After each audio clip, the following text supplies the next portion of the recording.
Baik, kita mulai acara kita. Assalamualaikum warahmatullahi wabarakatuh. Waalaikumsalam Waalaikumsalam warahmatullahi warahmatullahi wabarakatuh. wabarakatuh. Alhamdulillah, alhamdulillah, untuk limpahan Anu kan rahmat dulu. dan nikmat dari Allah Subhanahu wa taala kepada kita semua. Salawat dan salam tidak lupa kita ucapkan untuk Nabi besar Muhammad Shallallahu alaihi wasallam, Nabi akhir zaman teladan kita. Yang terhormat Bapak Rektor Universitas Andalas, Profesor Yuliandri. Yang terhormat Dekan Fakultas Pertanian Universitas Andalas, Dr. Munzir Gusnia. Yang terhormat narasumber kita yang telah hadir, Bapak Dr. Marwan Bukhari, alumni UNAN tahun 95. Yang terhormat Bapak Ibu pembahas, Bapak Profesor Aswaldi Anwar, Profesor Nofrinelli, Profesor Yulna Fatmawita, dan Bapak Dr. Endri Martius. Yang terhormat Bapak Ibu alumni Faperta UNAN yang selalu semangat mengikuti acara-acara yang diselenggarakan oleh Fakultas Pertanian UNAN. Selanjutnya, peserta forum yang berbahagia.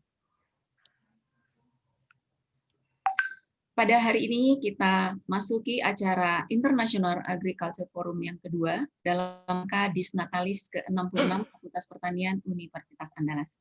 Acara akan segera kita mulai. Untuk acara yang pertama adalah kata pengantar dari Dekan Fakultas Pertanian Universitas Andalas. Kepada Bapak Dekan, kami persilakan.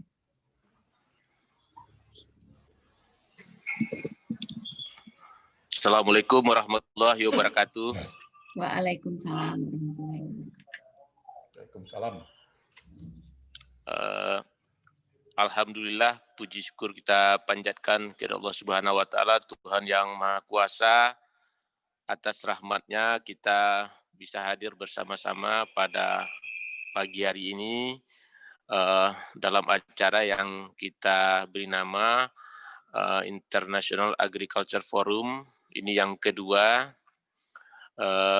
bersama narasumber kita yang sangat luar biasa,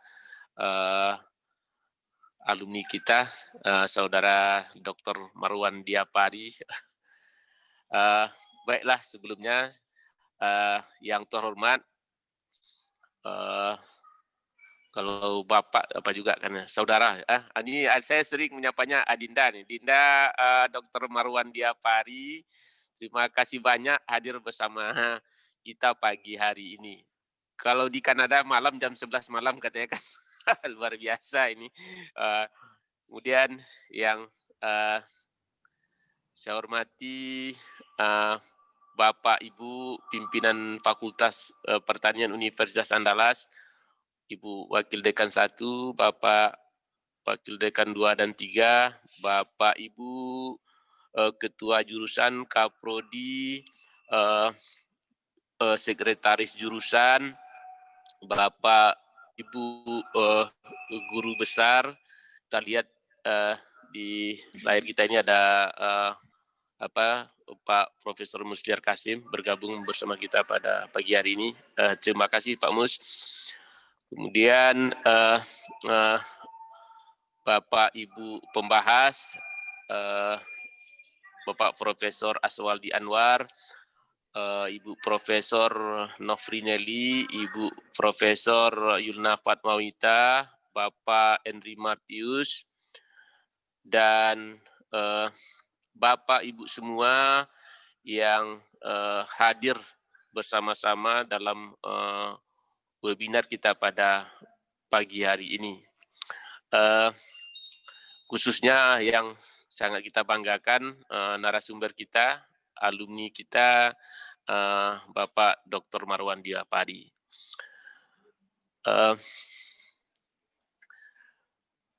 Saya ingin sedikit ya bercerita. Awalnya saya kontak-kontak dengan alumni kita ini, Pak Marwan Diapari. Saya dikasih Bu Eka, Bu Dr. Eka Chandralina, ini ada alumni kita Pak Dekan di Kanada. Cuma apa aja, nama aja tanpa apa-apa, saya coba cari di internet, di LinkedIn-nya, kemudian saya coba kirim nih, saya di Facebook juga saya coba kenalkan diri, dikirimkan nomor WA saya gitu kan. Alhamdulillah responnya sangat luar biasa dari Pak Marwan Diapari. Langsung dia balas dan kami chatting-chattingan itu semalaman dan saya ajak untuk hadir di fakultas kita ini secara online. Dan alhamdulillah Pak Marwan Diapari meresponnya sangat luar biasa. Itulah awal saya berkenalan dengan Pak Marwan. Dan juga di flyer itu ada salah ketik juga. Dan saya pikirnya BP-nya 99, kiranya BP 95, tamatnya 99. Dan kalau kita baca CV-nya,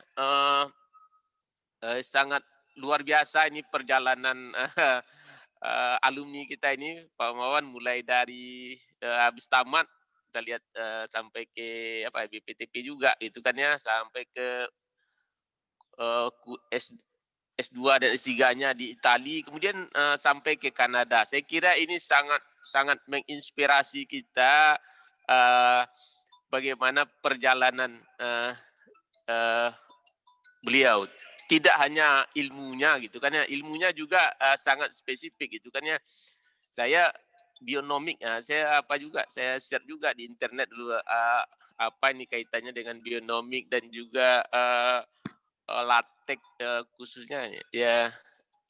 Tapi bagaimanapun ini suatu hal yang sangat menginspirasi kita.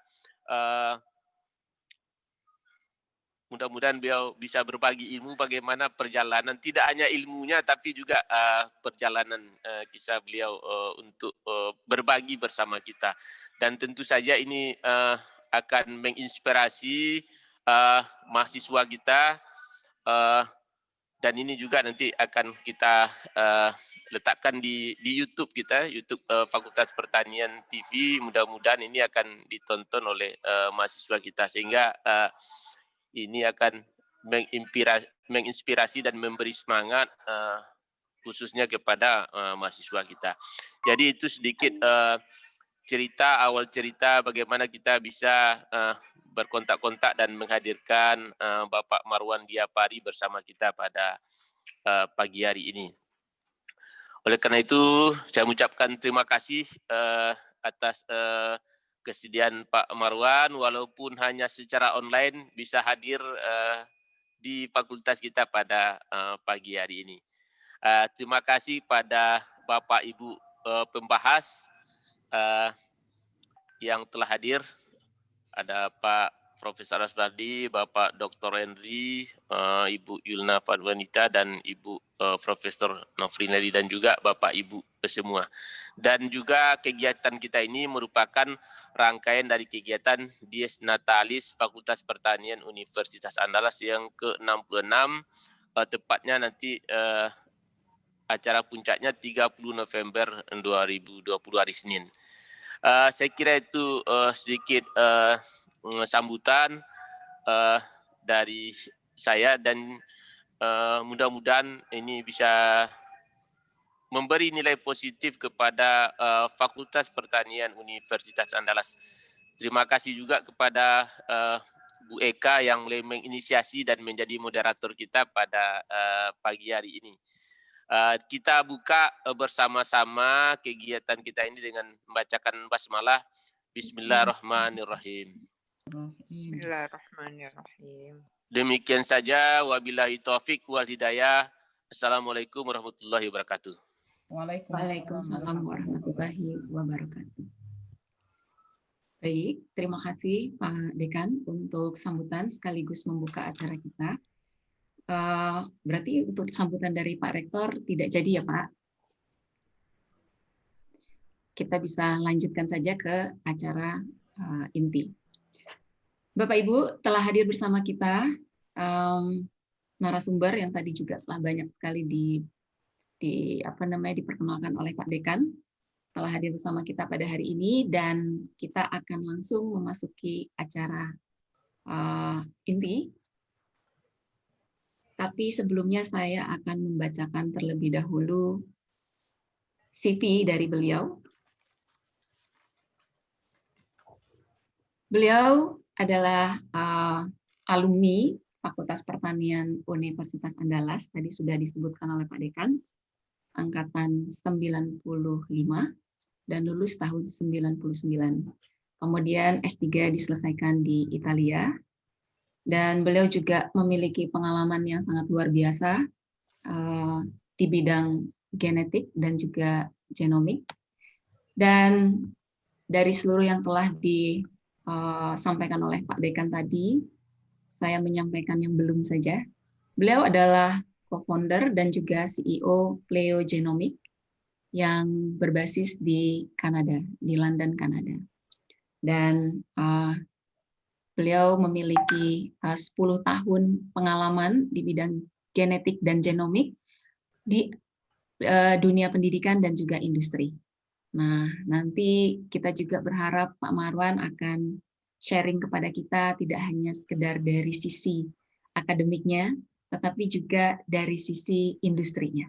Karena kita semua tentu juga ingin mendengar gitu ya pengalaman-pengalaman membangun bisnis yang luar biasa seperti apa.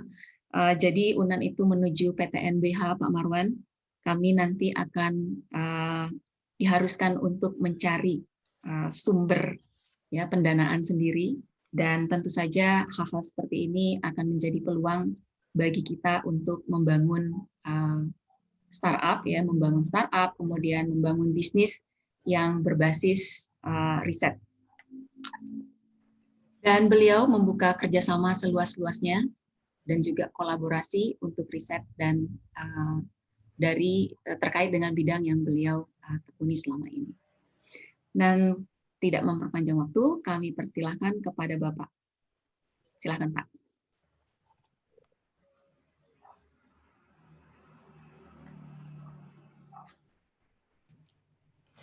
Baik, terima kasih.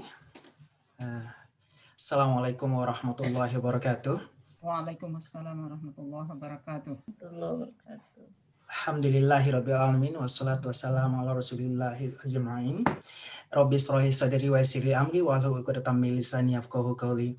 Yang terhormat Bapak Dekan, Bapak Dr. Insir Munsir Busnia, kemudian juga Bapak Ibu pembahas, Bapak Profesor Dr. Iswaldi, Ibu Profesor Dr. Isirun Novrinelli, kemudian juga Ibu Profesor Dr. Yulna Fatmawita, Bapak Dr. Insinyur Indri Martius, dan juga moderator kita pada malam hari ini waktu saya, pagi hari waktu Indonesia, Ibu Dr. Insinyur Eka Chandralina. Saya mengucapkan terima kasih banyak telah mengundang untuk memeriahkan Dies Natalis ke-66 Fakultas Pertanian Universitas Andalas. Dan juga memang tidak terasa terakhir saya menginjakan kaki di Fakultas Pertanian sebagai seorang mahasiswa adalah pada tanggal 11 Oktober tahun 1999, sekitar 21 tahun yang lalu. Cukup lama. Dan waktu itu saya sangat beruntung di bawah bimbingan Ibu Profesor Rauda Taif, kemudian juga Bapak Tamsil Bustamam, dan juga Bapak Jamsari dan Bapak Nalwilda Rosen. Dan juga salah satu alumni kita menjadi yang ada di BPPT itu Pak Nadir Mahaska. Baiklah, mungkin seperti yang telah dibicarakan oleh Ibu Eka tadi, saya akan sedikit berbicara mengenai apa yang sedang saya kerjakan di sini.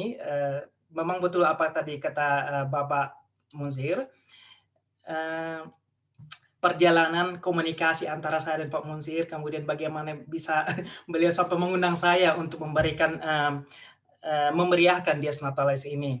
Kemudian saya mengajukan temanya adalah bagaimana kita membuat atau menjadikan genomics sebagai pendekatan untuk Better and Faster Rubber Dandelion Breeding Program.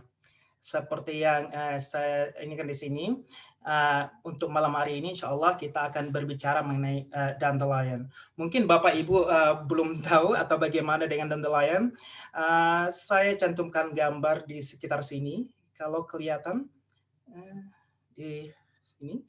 Ini adalah dandelion. Biasa waktu kecil-kecil kita adalah gulma, kemudian itu tiup, kemudian bertebaran. Itu sangat biasa sekali.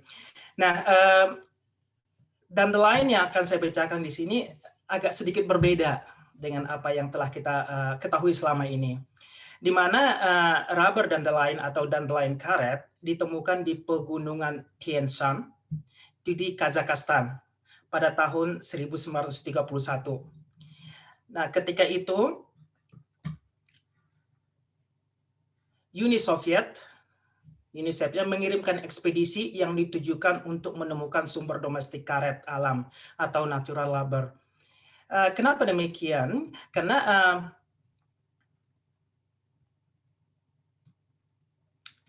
ada beberapa sejarah mengapa sampai Uni Soviet mengirimkan ekspedisi untuk mencari pengganti karet.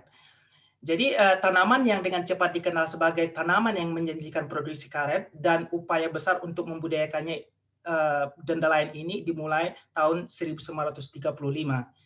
Kemudian ketika Jepang menguasai Asia Tenggara yang notabene adalah penghasil karet terbesar di dunia selama Perang Dunia Kedua, maka ekspor karet alam yang berasal dari pohon karet yaitu Hapea brasiliensis itu terhenti, menyebabkan kekurangan supply di seluruh dunia. Nah, ini banyak mendorong negara, antara lain seperti Amerika Serikat pada tahun 1947 memulai membudidayakan dandelion tersebut. Kemudian juga di Jerman tahun 2007 mereka sudah membudidayakannya. Kemudian di Swedia tahun 1962 juga sudah mulai membudidayakan tanaman dandelion ini. Nah, setelah perang berakhir, banyak proyek dandelion ini terhenti. Di mana yang pertama alasannya adalah karena ekspor karet dari Asia Tenggara sudah mulai lanjut kembali. Orang sudah mulai menyadap karet, sudah mulai kembali menemukan pola bagaimana mereka bisa mengekspor karet. Kemudian juga ternyata penanaman dandelion ini sangat sulit dan mahal.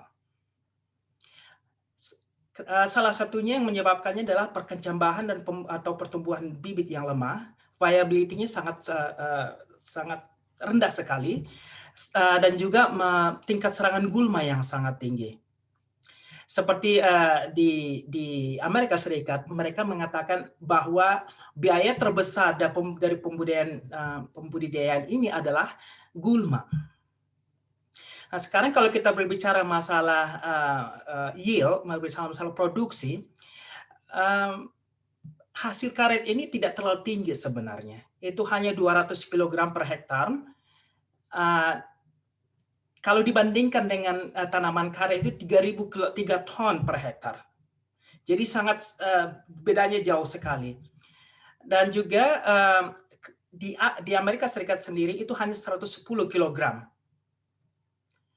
Nah, pada awal tahun 1950, ilmuwan dari Soviet, saintis dari Soviet mulai membudidayakan bagaimana kira-kira tanaman karet ini atau dandelion ini bisa menyamai tanaman pohon karet atau Hapea brasiliensis.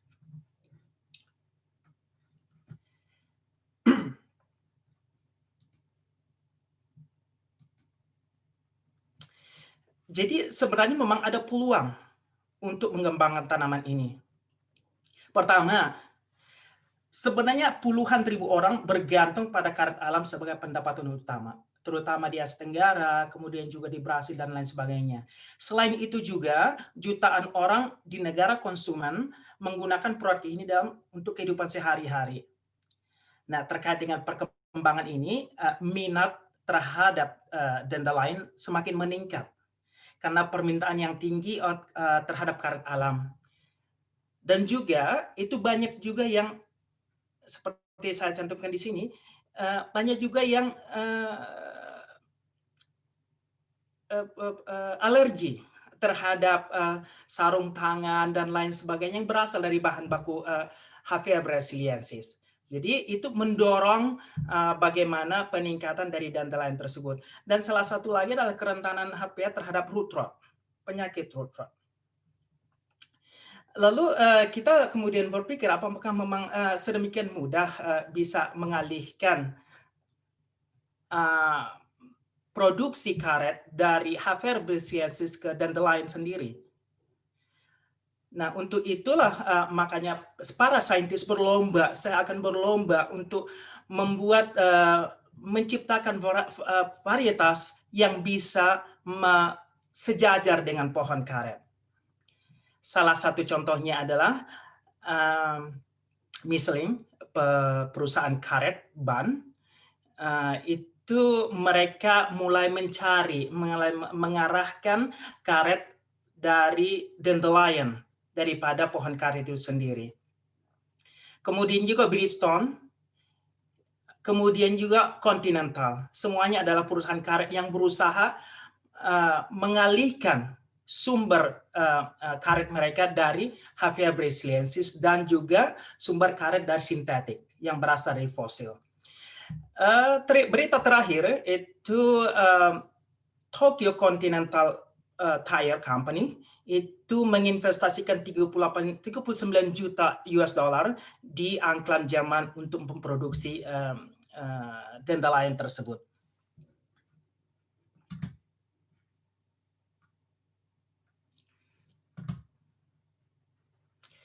Di sini mungkin Bapak Ibu melihat di sini ini si Continental bagaimana orang-orang mulai melirik sebagai alternatif produksi karet alam yang berasal dari Hevea brasiliensis atau karet sintetik yang berasal dari fosil. Bagaimana orang berlomba untuk itu. Tapi seperti yang saya katakan tadi, itu sangat tidak mudah. Karena memang budidaya sendiri tidak mudah. Kita lanjut. Lalu apa yang menjadikan tanaman karet ini, tanaman dandelion ini lebih bermanfaat atau lebih secara ekonomi? Mari kita lihat beberapa fakta berikut ini. Yang pertama dari sisi ekonomi, 1,2 miliar metrik ton dari karet alam dibutuhkan hanya untuk Amerika Serikat, dan itu setara dengan 2 billion US dollar of raw material. Kemudian juga itu akan menyalurkan ke 8 juta dolar industri, dan di sini juga akan membutuhkan 2 juta acres of production land. Yang kedua, fakta yang kedua, sekitar 10.000 metrik ton produksi dandelion ini bisa menyerap tenaga kerja 1.500. Nah, kalau US sendiri sudah butuh 1,2 miliar metrik ton, tentu dia akan membutuhkan 1 juta orang untuk bekerja pada sektor ini. Kemudian kita lihat juga fakta yang ketiga. Karet alam secara global dalam 10 tahun bisa jadi akan lebih dari 50 miliar metrik ton kebutuhannya. Dan akan dibutuhkan sekitar 100 billion dollars senilai dari karet, maaf. Dan itu sebenarnya industrinya itu sampai kalau dihitung-hitung secara ininya totalnya itu 1 triliun dolar untuk industri karet itu sendiri. Nah, yang kedua adalah kita lihat dari sisi carbon footprint. Mungkin Bapak Ibu tahu sisi carbon footprint itu rumah kaca. Di mana kalau kita lihat di sini, fakta yang pertama adalah sekitar 1,2 miliar metrik ton carbon dioxide itu diambil dari berasal dari karet. Dan sekitar 12 miliar metrik ton itu berasal dari biomasnya, jadi bagian dari tanaman tersebut. Kemudian yang fakta yang kedua, karet alam bisa jadi akan menggantikan sintetik rubber yang sekarang kita pakai untuk ban mobil, bukan ban truk ya, bukan ban mobil. Itu emisinya sekitar 90 million metric ton per year CO2. Kemudian kita bisa mengurangi dari itu. Kalau eventually kita memakai synthetic rubber, maka emisinya bisa sampai 180 million metric ton per year dalam waktu 10 tahun. Kalau dihitung-hitung secara uang dari efek rumah kaca itu, kalau kita hitung sekitar $6 per metric ton, maka dibutuhkan sekitar 1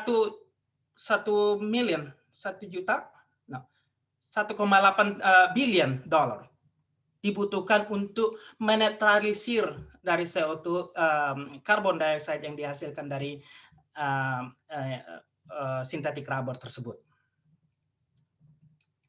Dan kalau kita lihat di sini, crop residual can be sustained or converted liquid. Jadi salah satu yang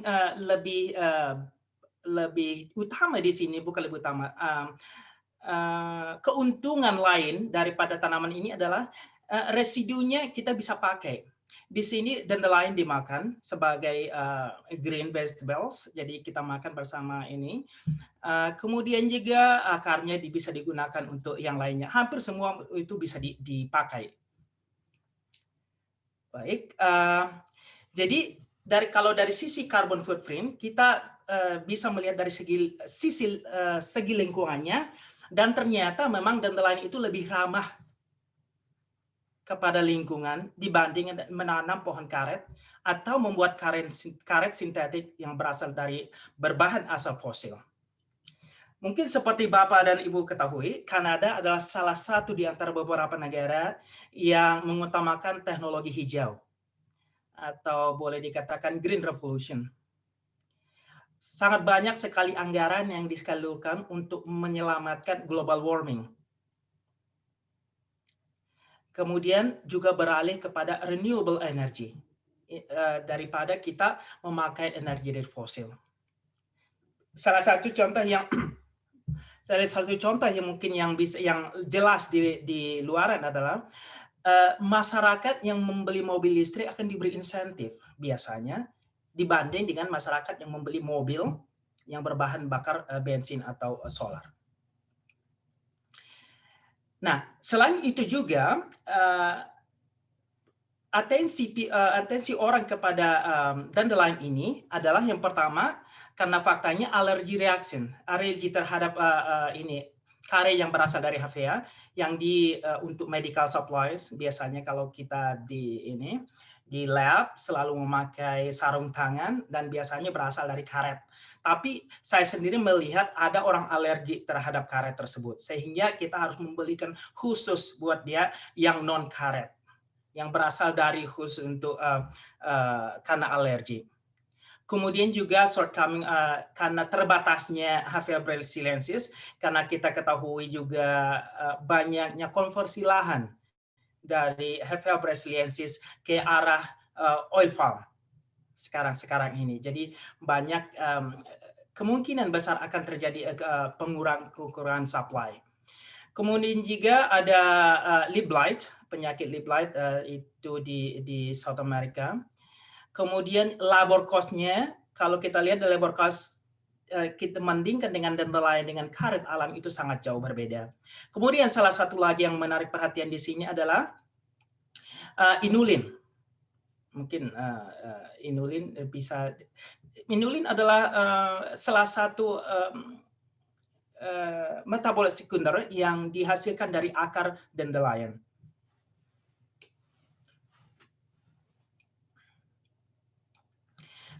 Jadi inulin itu dalam akar dandelion diambil sebagai makanan tambahan atau suplemen, kemudian juga sebagai antioksidan dan probiotik.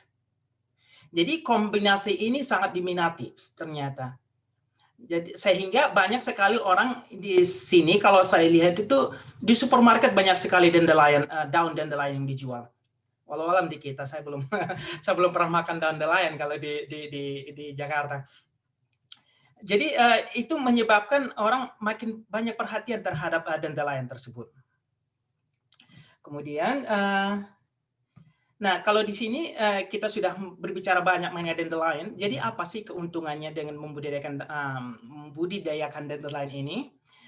Baik kita lihat fakta yang pertama. Jadi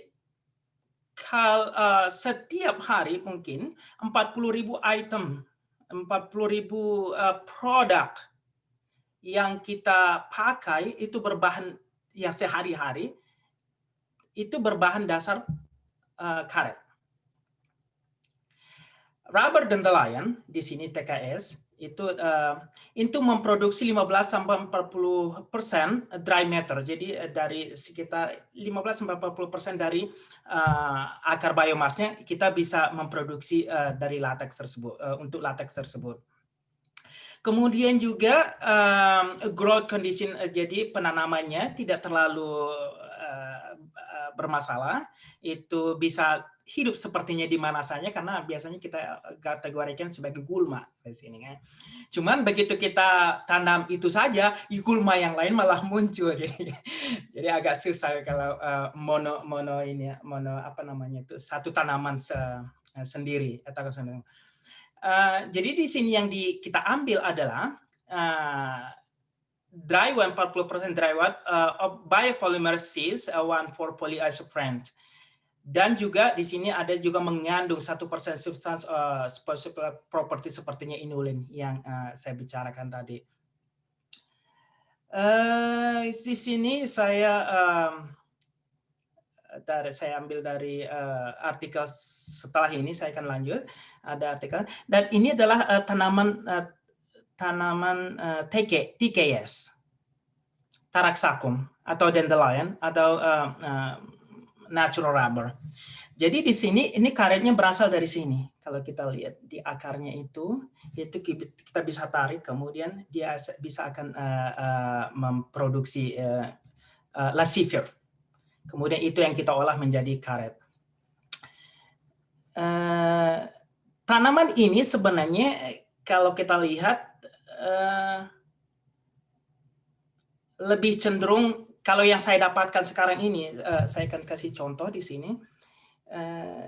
Ini ada beberapa yang saya dapatkan dari USDA. Ini adalah tanaman yang liar yang akan kita jadikan sebagai bahan parents untuk pemuliaan selanjutnya. Jadi tidak semua ternyata dandelion tersebut memproduksi karet yang tinggi, sangat berfluktuasi sehingga riset ke arah situ harus lebih intensif. Dan juga di sini di North America itu banyak yang dipatenkan. Jadi begitu satu institusi atau company itu mendapatkan dan menciptakan variety, dia bisa mempatenkan sehingga kita tidak bisa mengikuti langkahnya. Apakah itu dari segi parental, kemudian bagaimana kita sampai mendapatkan anakan tersebut, varietas tersebut. Baik, kita lanjut. Jadi saintis dari Chinese Academy of Science in Beijing pada tahun 2017 mempublikasikan yang dinamakan dengan The Draft Genome of Russian Dandelion Taraxacum coxsackie for Natural Rubber Biosynthesis. Dari penelitian ini dijelaskan bahwa dandelion genome TKS genome sebagian besar adalah repetitive content, jadi berulang. Itu sekitar 70%, kemudian juga heterozygous rate-nya itu 1%, kemudian juga kalau sedikit banyak mendalami genomics, kita tahu bahwa N-contig-nya yang mereka hasilkan itu 4,2, N50-nya itu lebih kurang 4,2 kilobase. Kalau kita lihat dari kita bandingkan dengan Hevea brasiliensis, itu juga tidak kurang jauh berbeda. Karena Hevea sendiri itu mengandung 78% repetitive DNA. Nah, untuk masalah repetitive ini agak susah di-assembly biasanya. karena banyaknya yang sama, sehingga tidak tahu kita kemana yang mana. Nah, terlebih lagi ketika tanaman tersebut tidak punya referensi genom, agak berat untuk mengasamblenya. Kalau kita misalnya HIV resiliensi itu sudah banyak dipublikasikan, jadi akan lebih mudah kita mencari perbandingan genomics. Nah, kalau di sini akan lebih susah karena baru satu sendiri yang mempublikasikan tentang genom, dan itu pun boleh dikatakan tidak sampai 50% dari total genom.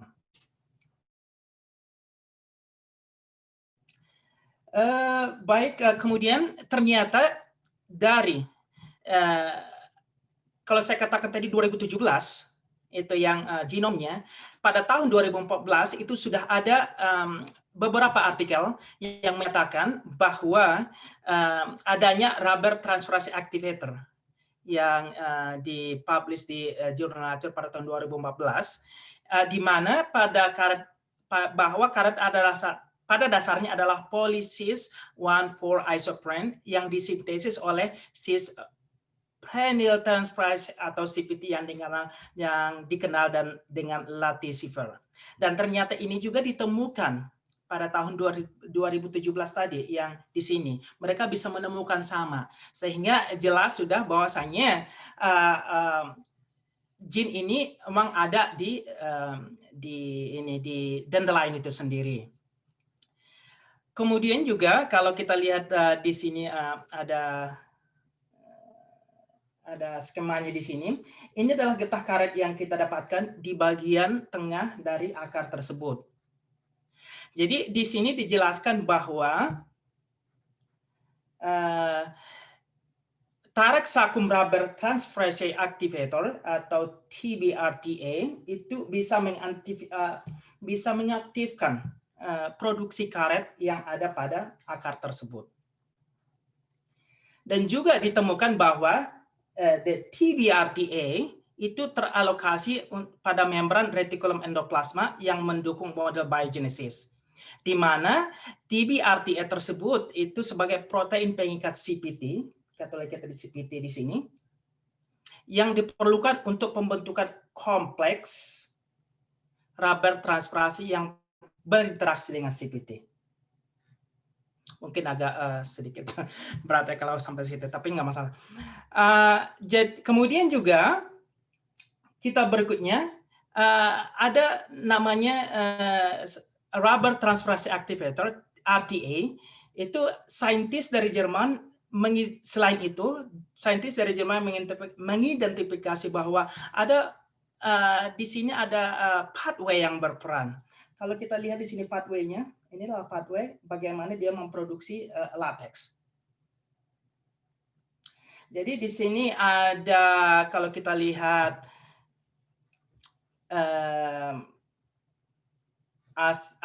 ACL itu adalah ATP citrate liase, yang kemudian juga ada AACT, di mana itu adalah acetyl-CoA dan acetyl-CoA thiolase. Kemudian juga kita lihat juga ada di HMGR itu adalah 3-hydroxylmethylglucoryl-CoA reductase. Jadi kalau kita lihat di sini di pathway ini sendiri, ketika dia ada sampai di FFP di sini ada dua jalur di sini. Jalurnya dia akan membentuk karet atau membentuk yang lain. Jadi kita di sini di phylogenomic sendiri itu berusaha bagaimana dia lebih mengarah kepada rubber transferase complex instead of the sequalian. Jadi kita mengidentifikasi 1, 2, 3, 4 gene.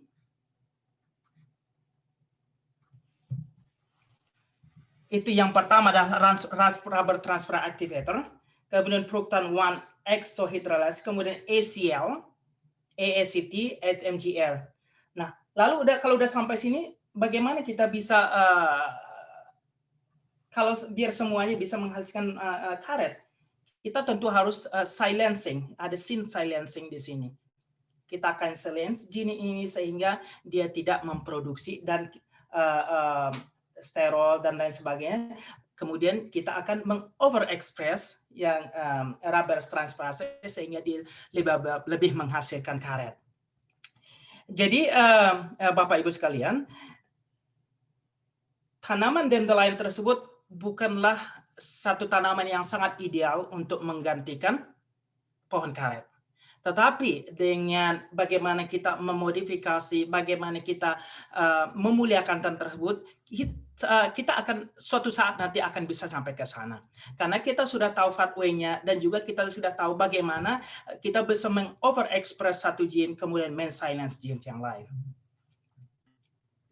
Lalu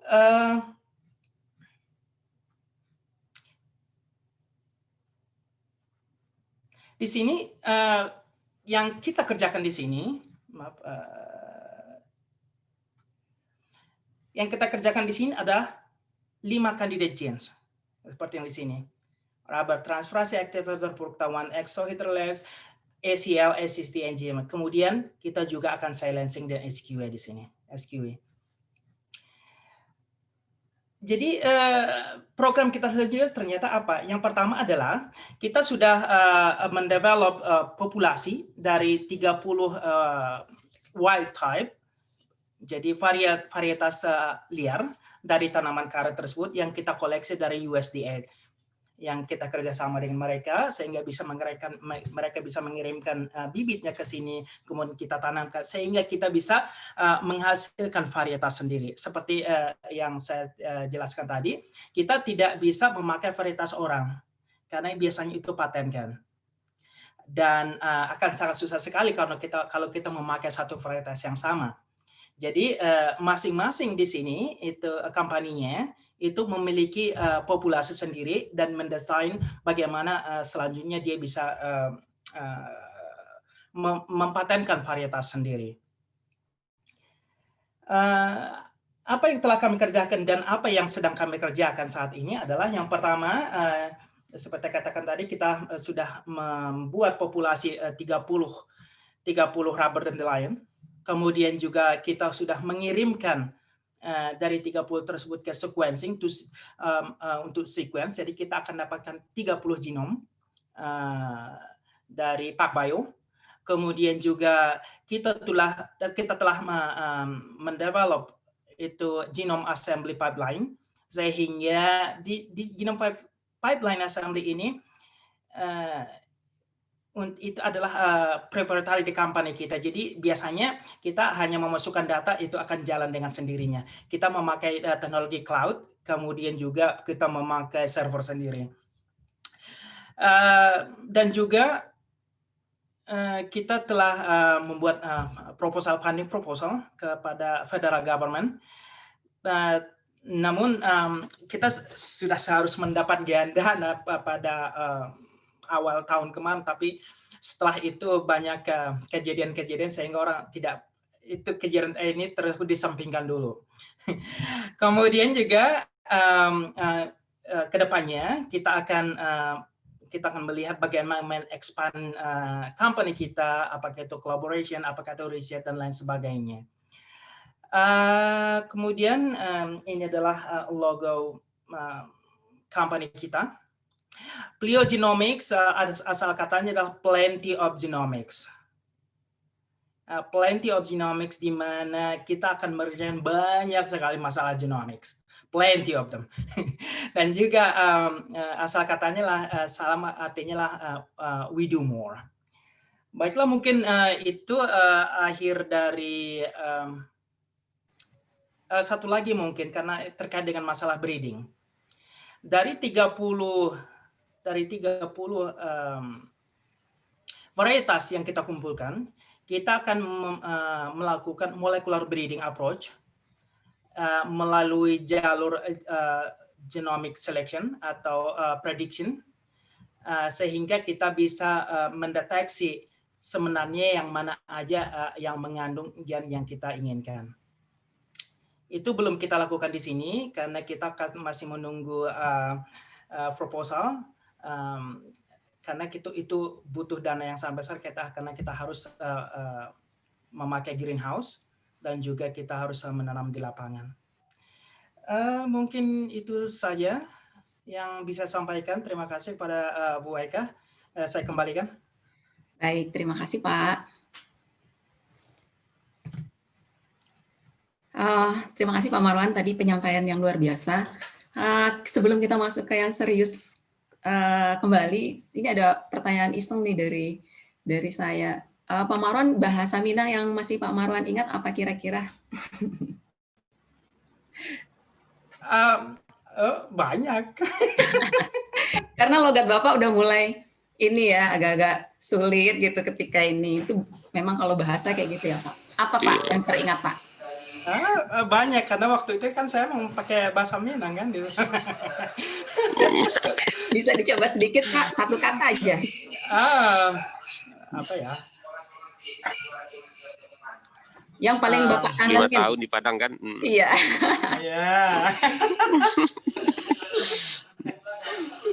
Apa ya? Ya, kasih tahu, mungkin saya bisa menerjemahkan bahasa Padang. Oke. Iya Pak, coba Bapak terjemahkan ya. Lai taraga apa Josambalado tanah di Padangko? Ya. Tentu ya. Baik, terima kasih Pak.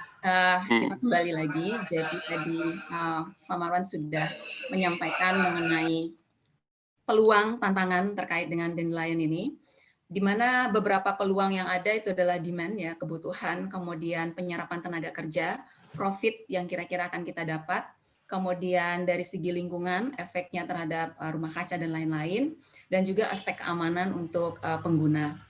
Kemudian tantangannya adalah beberapa kesulitan-kesulitan dalam budidaya, kemudian tentu saja metabolit sekunder tanaman sangat dipengaruhi oleh lingkungan, sehingga itu juga menjadi faktor kesulitan. Tapi di balik itu semua akan banyak sekali peluang-peluang yang didapat. Dan hari ini kita sudah hadir semua pembahas untuk materi ini, dan itu sangat beragam, ada dari budidaya, dari hama dan penyakit, dari tanah, dan juga sosial ekonomi. Dan beliau tentu memiliki sudut pandang yang berbeda masing-masing, dan saya akan membagi pembahasan ini menjadi 2 termin dulu, yaitu saya persilakan kepada Profesor Aswaldi Anwar dan Profesor Nofrinelli terlebih dahulu, kemudian nanti dijawab oleh Pak Marwan. Setelah itu baru Profesor Yulna Fatmawita dan juga Bapak Dr. Endri Martius. Kami persilakan untuk Pak Aswaldi, Pak. Terima kasih Bu Eka. Halo? Ya Pak, terdengar Pak. Silakan Pak. Oke. Assalamualaikum warahmatullahi wabarakatuh. Waalaikumsalam warahmatullahi wabarakatuh. Selamat malam nih Pak Marwan. Ya.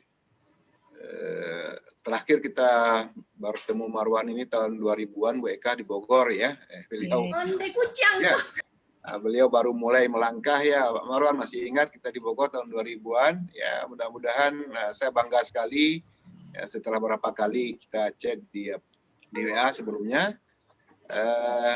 Tentu sebagai salah seorang dosen di Fakultas Pertanian, kami bangga sekali punya alumni seperti Pak Marwan yang sudah sampai go internasional ya. Selamat untuk itu. Oke, kemudian saya langsung masuk ke topik kita saja. Terima kasih ini ke Pak Dekan yang sudah memberikan kesempatan. Karena Dandelion ini kalau di kita, kalau bahasa orang apanya itu kan lidahnya singa gitu ya. Jadi Taraxacum ini kebetulan kita punya mata kuliah yang dulu mungkin di zaman Pak Marwan belum ada gitu kan. Namanya adalah tanaman budidaya tanaman biofarmaka. Ya. Dandelion ini kita masukkan ke dalam salah satu bahan kuliah kita, ya, yaitu sebagai tanaman penghasil obat-obatan. Jadi saya mengenal Dandelion ini di dalam konsep budidaya yang kita perkenalkan kepada mahasiswa. Kebetulan mahasiswa itu saya undang hari ini Pak Marwan, ya. Ikut di antara yang hadir sekarang itu ada mahasiswa kita yang mengambil mata kuliah biofarmaka, ya. Dan nilai ini kita masukkan, tapi yang seperti saya katakan tadi, kita melihatnya dari sudut biofarmakanya untuk bahan obatnya, ya. Jadi saya terus terang tidak banyak membaca kalau dia itu untuk latex, walaupun kalau kita baca sejarah memang demikian. Tentu yang menjadi yang menjadi pertanyaan pertamanya adalah apakah dandelion lain yang ada di Indonesia, ya, itu berpeluang nggak untuk kita gabungkan dengan yang Pak Marwan katanya sekarang sudah ada 30, ya. Karena di Indonesia ini ada, ya, kita lihat dari apanya itu ada, ya. Saya rasanya pernah makan bunganya, tapi makan bunganya bukan di Indonesia, di Vietnam malahan, ya. Jadi dihidangkan mereka, saya coba bunganya, enak juga. Bu Eka kalau ingin coba juga boleh, ya. Kita cari, ya. Jadi tentu kita bisa mengkolaborasikannya, kita eksplorasi yang ada di Indonesia, ya. Karena saya yakin dari apa yang disampaikan tadi itu ada keragaman yang cukup tinggi yang ada di dunia. Jangan-jangan yang dari Kazakhstan itu, ya, nilai rubbernya cuma sekian, yang di Indonesia ada berapa gitu. Kemudian yang kedua, kawan-kawan kalau nggak salah saya di Brawijaya, mudah-mudahan ada dari Brawijaya yang ikut pada hari ini, sudah ada yang mencoba membudidayakannya, ya. Membudidayakannya dia tumpang sarikan dengan karet, ya. Jadi ini dalam rangka, ya katanya tadi kan ini kalau karet nanti hasilnya seperti itu, ini mereka tumpang sarikan dia dengan karet itu sendiri, dengan HVA, ya. Nah, ini berarti kan ada beberapa peluang-peluang yang mungkin saja bisa kita gunakan di sini, ya. Nah, mungkin supaya jangan banyak WK, ya, saya kalau terlalu banyak nanti kita bahasannya. Yang berikutnya adalah ada satu ini karena basic kita sama ini Pak Marwan, ada satu basic kebetulan di benih, di salah satu literatur saya baca dan nelayan ini kemungkinan besar ada yang apomixis, ya. Nah, berarti kalau dia apomixis sebenarnya kan tidak terlalu bagi kita untuk menjaga kestabilan gennya. Nah, justru yang akan lebih rumit adalah kalau kita memuliakannya. Karena pasti keragamannya akan sempit dia. Nah, ini barangkali saya mohon informasi dari Pak Marwan ini, apakah ada lain yang sudah dicoba genomiknya yang selama ini, itu apakah memang dia heterogenitasnya rendah atau tinggi gitu. Karena ada kemungkinan karena dari beberapa tulis saya baca dia ada kemungkinan dia apomixis. Nah, kalau ada di antara beberapa yang apomixis dan yang apomixis itu adalah yang memang tinggi kemungkinan untuk lateksnya, berarti kan bagus sekali. Mana tahu di antara genom yang ada di Indonesia ada yang seperti itu. Ini kan harapan, ya. Mudah-mudahan bisa kita dapatkan itu, ya. Kemudian yang terakhir ini saya minta ke Pak Marwan aja, karena kalau di biofarmaka saya menerangkan itu ke mahasiswa, dan lain ini salah satunya dia punya anti untuk mikroba. Ini lagi tren ini sekarang ini kan. Orang kalau sudah anti jangan-jangan untuk COVID pula ini katanya kan. Sekarang kan seperti itu, apalagi Bu Eka sama kawan-kawan di proteksi itu kan. Ya. Segala yang berbau anti mikroba, sekarang orang larinya adalah ke konsumsi. Oke. Akan laku dia, gitu kan? Bisa bikin pabrik kita. Jadi mungkin itu saja yang sederhananya Pak Marwan. Terima kasih. Assalamualaikum warahmatullahi wabarakatuh. Waalaikumsalam. Waalaikumsalam. Terima kasih Pak. Kita lanjut dulu ke pembahasan yang kedua. Ibu Prof. Novrinelli, dipersilakan Ibu. Oke, terima kasih Bu Eka. Assalamualaikum warahmatullahi wabarakatuh. Waalaikumsalam. Selamat malam Pak Marwan. Saya dari bidang proteksi, jadi tadi kita juga sudah ini sama Bu Eka, kita proteksi, terus Pak Marwan ini nanti cerita genomik apa ya? Jadi itu yang jadi pertanyaan sebelumnya. Tapi sebelumnya saya mengucapkan selamat ke Pak Marwan yang alumni pertanian, membuat kita bahagia ya, bahagia sudah kata Pak Aswaldi tadi sudah go internasional.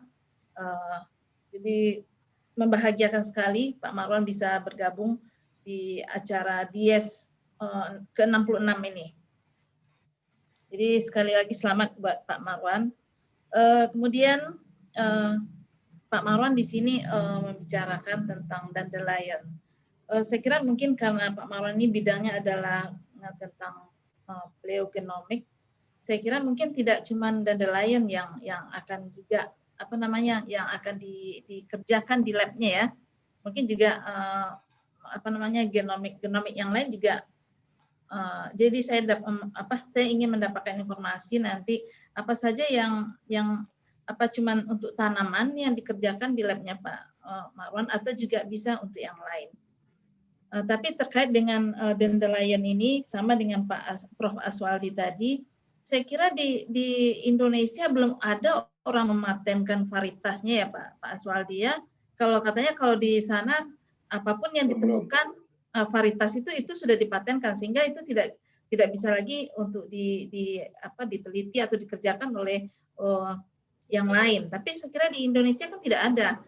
Kalaupun mungkin ada Pak Aswaldi mau mengeksplor varietas spesies atau apa saja jenisnya, mungkin itu juga baru taraf penelitian ya. Jadi mungkin karena Pak Marwan ini berasal dari Indonesia, apa tidak juga mau mengembangkan atau mengeksplor yang ada di Indonesia. Karena tadi saya lihat juga dandelion ini tidak terlalu kalau latex tadi yang dibicarakan itu cuma 200 kg per hektar. Sementara kalau rubber yang biasa yang hevia itu sampai 2 ton per hektar gitu ya. Jadi kenapa orang tertarik untuk ke dandelion ini?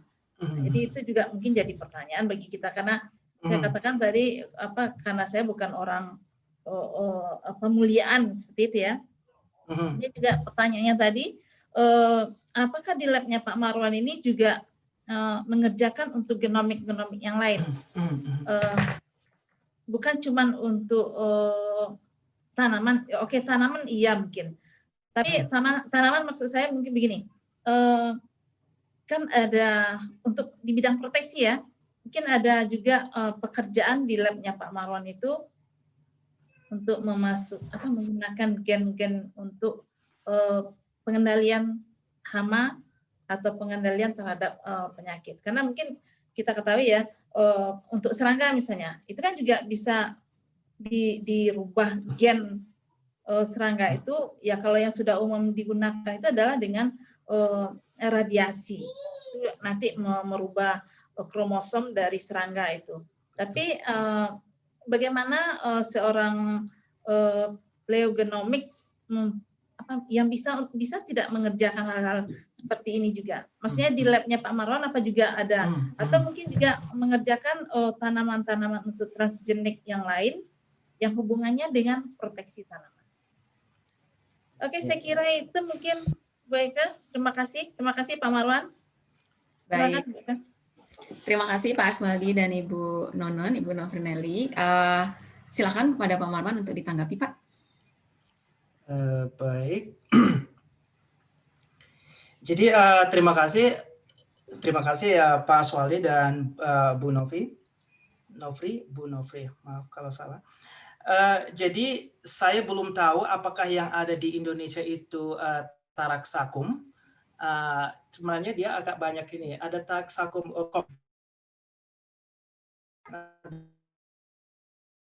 adalah TKS dan juga officinal dan juga banyak lain. Jadi mungkin ada baiknya diteliti dulu itu termasuk kategori yang mana dulu secara phylogenetiknya itu seperti apa.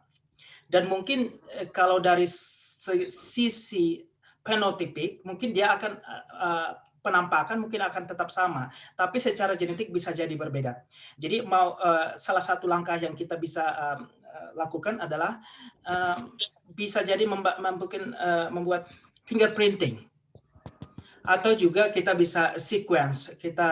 Masalahnya kalau kita mendapatkan dari luar begitu saja tanpa ada nomor, mungkin nomor kalau saya perlihatkan seperti ini ada nomornya, itu akan susah begitu nantinya kita ini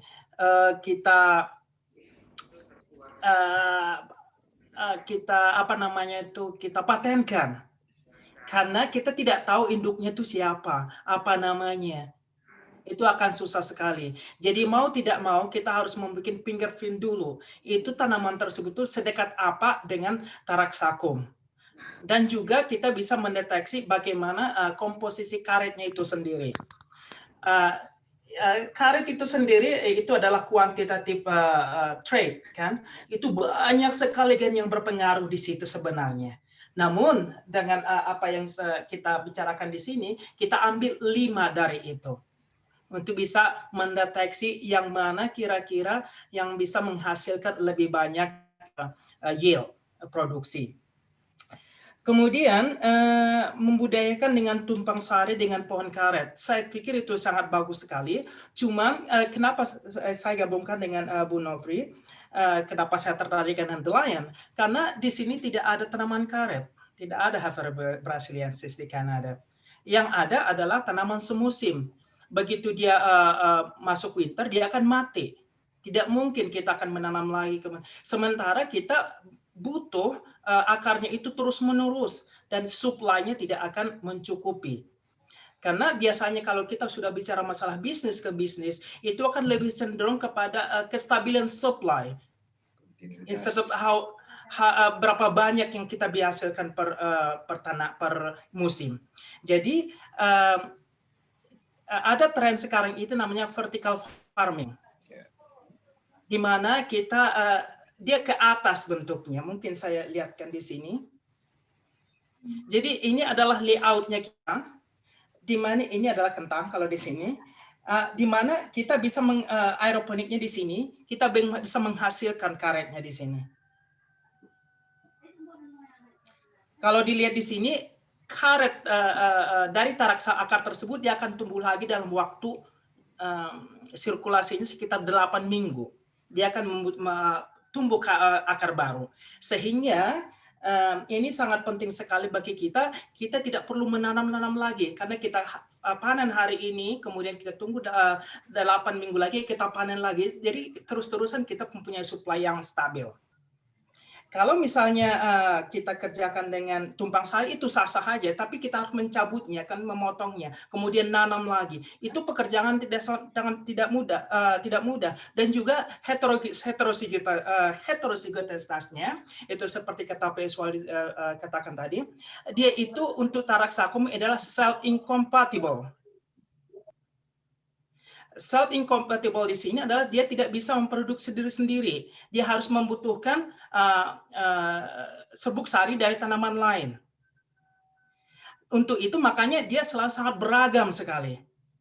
Akan beragam sekali penghasilan karetnya karena dia heterozygosnya sangat tinggi sekali. Nah, untuk itu begitu kita mendata tanaman satu, kita klon, kemudian baru kita adakan vertical farming sehingga tanaman kita itu saja, tidak berubah. Jadi itu yang kita mau masukkan sehingga kita mendapat satu tanaman yang memproduksi latex yang tinggi, dan itu yang kita patenkan sehingga produksi bisa stabil ke depannya. Apakah mungkin mengenai pengendalian hama? Saya pernah bekerja pada waktu saya di University of Saskatchewan, di mana saya mengerjakan GWAS. Itu genome-wide association mapping, association study, di mana kita mengasosiasi SNP dengan disease tertentu. Misalnya waktu itu saya leaf blight. Itu lebih banyak melihat QTL, quantitative rate loci, yang mana yang paling berpengaruh terhadap pengendalian hama tersebut. Karena pengendalian hama tersebut, hama sendiri, penyakit tanaman itu adalah quantitative trait. Itu kita bisa men-skornya itu, scoring dari tanaman itu 1 sampai 10. Saat 10 udah mati. Saya akan sangat susah sekali kita mendeteksi gen apa sih yang berpengaruh ke situ. Nah, untuk itu teknologi GWS lebih cenderung bermanfaat untuk masalah itu dibanding kita mencari satu gen dan gen lain yang bisa mempengaruhi kesehatan tanaman kita tersebut. Mungkin saya sudah jawab semua. Kalau masih ada. Oh, satu lagi mungkin ya, antimikroba. Mungkin ya. Saya tahunya itu di sini dia adalah probiotik. Itu lebih cenderung, karena saya tidak cenderung ke arah masalah seperti itu, saya cenderung masalah genomik, saya agak jauh dari situ. Saya biasanya akan taruh itu sebagai pendukung saja. Baik Pak Marwan, sudah ditanggapi semua tadi dari Pak Aswaldi dan juga Bu Nonon. Cukup ya Pak Aswaldi, Bu Nonon untuk sementara. Semoga waktu kita masih cukup sehingga ada termin. Ya, untuk sementara cukup, terima kasih. Baik, kita masuk ke sesi selanjutnya, itu dari dua pembahas. Berikutnya adalah Prof. Yulna Fatmawita, itu beliau merupakan dosen dari jurusan tanah, dan juga Bapak Dr. Endri Martius, beliau adalah dosen dari sosial ekonomi. Pasti aspeknya berbeda lagi. Silakan Bu Yulna terlebih dahulu, kemudian Pak Endri. Oke, terima kasih Bu Eka atas waktunya, dan juga Pak Marwan yang sudah menyediakan waktu untuk kita ya. Nah, seperti yang disampaikan tadi Pak Marwan, selamat dulu saya ucapkan karena sudah mau berbagi waktunya dan juga pikirannya dengan kita dalam rangka Dies Natalis kita yang ke-66 ini. Walaupun dari jauh kita bisa bersama di sini. Nah, saya seperti yang disampaikan Bu Eka adalah orang tanah. Itu dari jurusan ilmu tanah. Tapi saya agak kecewa juga karena tidak satupun, hampir tidak di tanah gitu. Saya tadi berharapnya di tanah gitu, dibudidayakan, tapi ternyata tidak gitu. Oke. Jadi menarik sekali itu gulma yang biasanya kita tahu gulma ya, itu yang kita buang. Tapi saya masih ingat Pak Aswaldi tadi mengatakan kita pernah dikasih teh ya waktu di Vietnam. Kemudian juga ada dosen kita dulu Pak Prof. Amrizal Saidi sering ngambil gitu. Dia kan banyak di dekat-dekat selasar di kampus itu tumbuhnya. Nah beliau mengambil katanya ini bagus untuk kolesterol, menurunkan kolesterol ataupun tekanan darah tinggi gitu. Nah, tapi saya belum pernah menggunakannya. Oke, tadi saya berharap kira-kira walaupun kata Pak Marwan tadi bahwa dia itu susah kalau ditanam di tanah karena untuk mencabut akarnya kemungkinan putus. Nah, kira-kira kalau kita budidayakan, kalau kita lihat itu syarat tumbuhnya misalnya pH-nya 5,5 sampai 8, itu tanahnya gembur dan dry gitu ya, dry land. Kemudian juga cukup cahaya matahari. Nah, ini cocok sekali sebetulnya di Indonesia dan juga di Sumatera Barat gitu. Nah, cuman bagaimana kita mengusahakannya untuk tanahnya itu gembur supaya ketika dicabut akarnya tidak putus. Nah, apakah kira-kira gitu menurut Pak Marwan bisa kita budidayakan di Indonesia? Maksudnya di lahan ya, karena kalau kita kayak aeroponik itu butuh biaya yang sangat besar, nggak mungkin lah, apalagi kalau petani itu melakukannya. Itu yang pertama. Kemudian yang kedua, saya sangat tertarik dengan jumlah karbon dioksida yang mungkin dikurangi emisinya dengan penggunaan ini. Nah, di situ sampai bisa 90 metrik ton ya. Berapa tadi 90? Million. Ya, 90 juta metrik ton yang bisa bahkan bisa sampai 180 sekitar 10 tahun di dalam 10 tahun. Nah, nah itu cukup amazing gitu menurut saya karena banyak sekali. Itu untuk berapa kalau kita tanam pada luasan lahan itu untuk berapa luas gitu sebanyak itu. Karena dari pengalaman saya dengan tanaman biasa gitu ya, kita misalnya di kebun kopi atau kebun teh itu hampir sama dari hasil penelitian saya itu pada kedalaman 30 cm itu selama sekitar kalau di kebun kopi saya lihat di Maninjau itu yang di Siberaso itu hanya sekitar 300 sampai 400 megagram per hektar per hektar ya, setelah umurnya itu 84 tahun sejak zaman kolonialis dulu. Nah, ini sangat-sangat besar sekali. Jadi untuk berapa itu luasnya kalau kita tanam di lahan? Oke, jadi kita juga ingin sekali sebetulnya kalau bisa kita juga memproduksi seperti yang disampaikan Pak Aswaldi dan Bu Nono. Secara saya itu saja yang bisa saya sampaikan karena orang tanah nggak ada. Nggak ada tanahnya. Nggak ada tanahnya dari tadi. Baik, terima kasih Ibu. Ada 2 poin ya tentang kemungkinan budidaya di lahan terbuka, terus terkait berapa luasan untuk pengurangan emisi karbon dioksida. Selanjutnya kami persilakan kepada Bapak Endri Martius. Terima kasih, didengarkan. Dengar Pak. Ya. Assalamualaikum warahmatullahi wabarakatuh. Waalaikumsalam warahmatullahi wabarakatuh. Walaupun ini tugas berat, tapi bagi saya tentu sesuatu yang patut dihargai. Pak Dekan, terima kasih. Dan juga saya ucapkan selamat kepada Pak Marwan. Saya baru kenal hari ini, karena waktu kuliah saya tidak bertemu dulu mungkin. Saya langsung, ini kata-katanya berat ini kedua-duanya. Bagi saya asing, genomik dan Delion.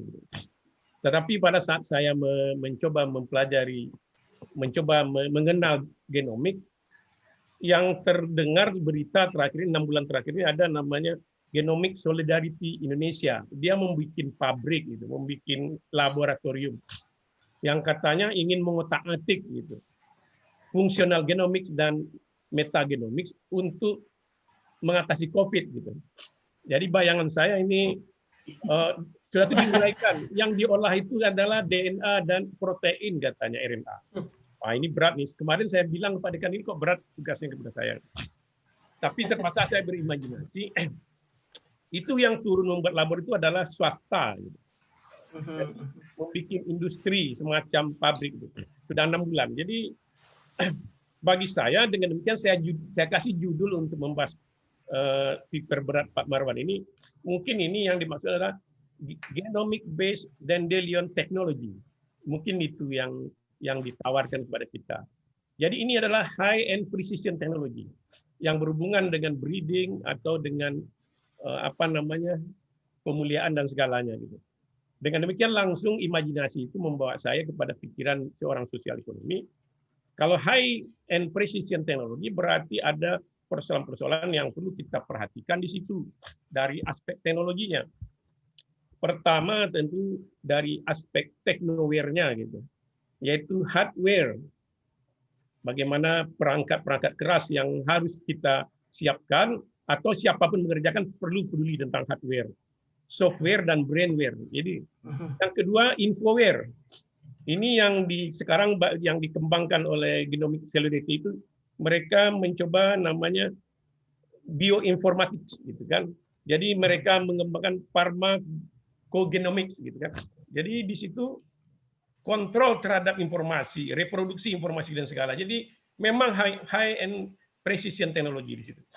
Dan juga humanware gitu. Jadi kalau ini menjadi masif kepada masyarakat, piranti perangkat kemanusiaannya dalam teknologi ini harus baik gitu. Termasuk petani. Menyangkut skill, menyangkut knowledge, menyangkut juga moral obligation gitu kan. Karena ini kan perlu paten, perlu apa-apa nanti di tengah masyarakat. Karena ini berebut. Jangan-jangan yang menang itu adalah pemilik modal semua gitu.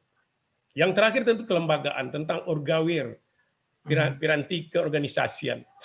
Nah, dengan demikian kalau saya pikir di sini di dalam nanti kalau ini mau direplikasi atau diapakan ke Indonesia ini, jadi harus kita lihat secara utuh di dalam supply chain gitu, di dalam rantai pasok mulai dari hulu sampai hilir, daripada praproduksi sampai produksi dan pasca produksi gitu. Kita harus melihat dari upstream sampai downstream gitu. Jadi harus clear masalah tekniknya. Jadi technically applicable. Karena ini presisi teknologi dan high teknologi.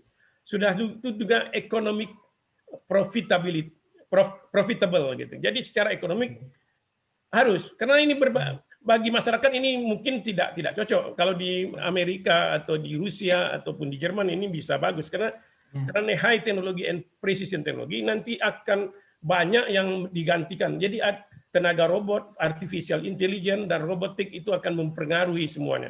Jadi dari segi priority nanti bagi kita ini perlu diperbincangkan.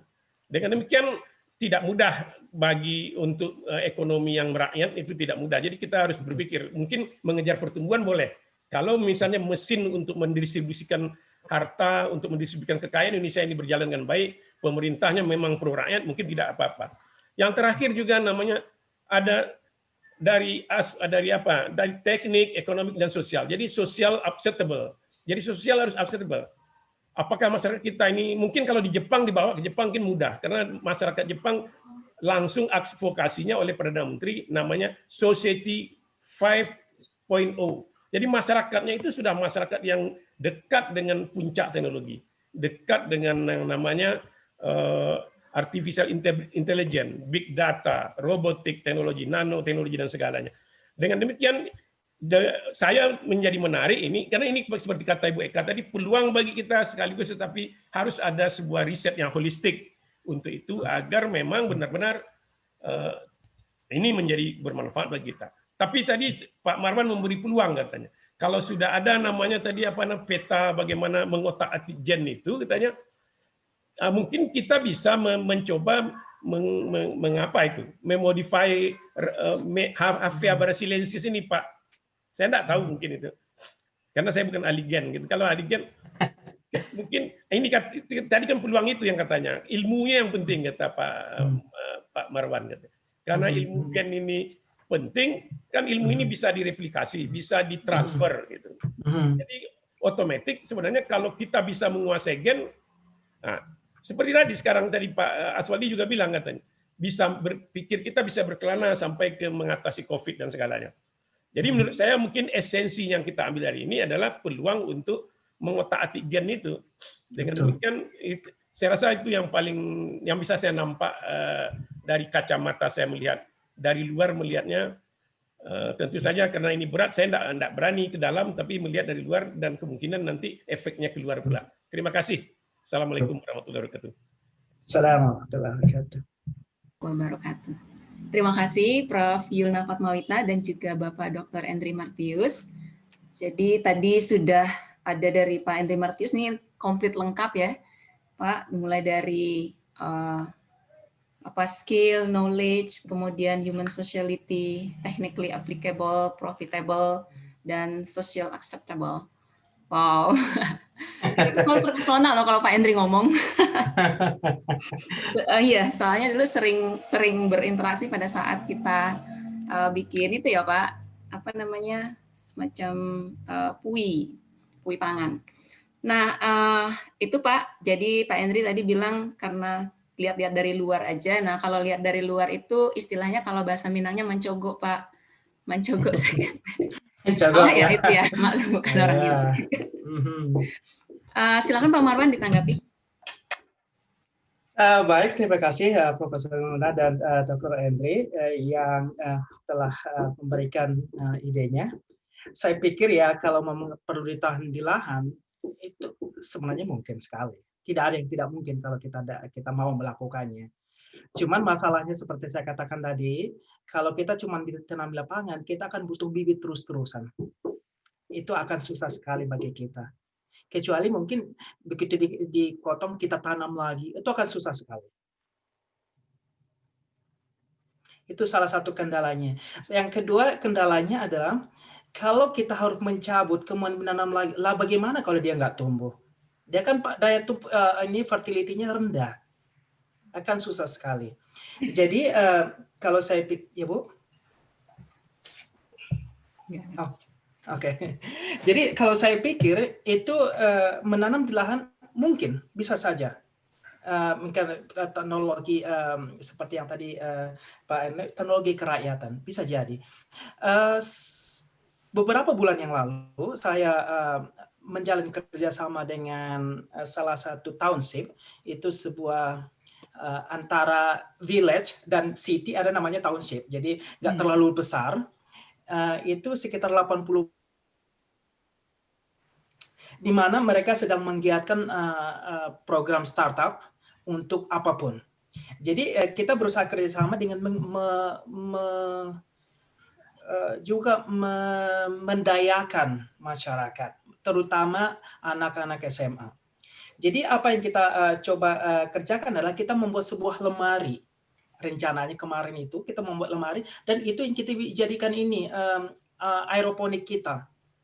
Dan itu kita simpan di rumah warga. Jadi setiap minggu kita dapat supply. Jadi itu mungkin salah satu yang bisa kita kerjakan, karena kalau tanah kita nggak stabil terus-menerus, itu produksi kita tuh nggak stabil juga. Dan juga karena heterozygosity, karena dia harus mengambil persilangan, itu sangat tidak mungkin kita mendapatkan tanaman yang seragam. Jadi saya pikir kembali itu bisa saja, tapi bukan solusi saya.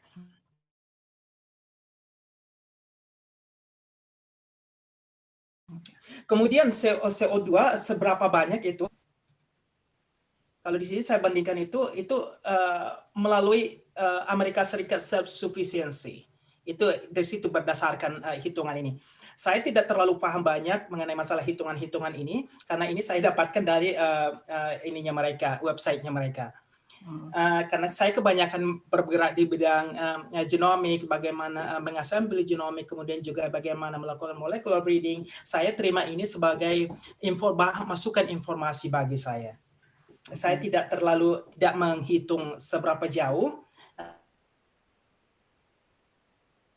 Saya serahkan kepada ahlinya.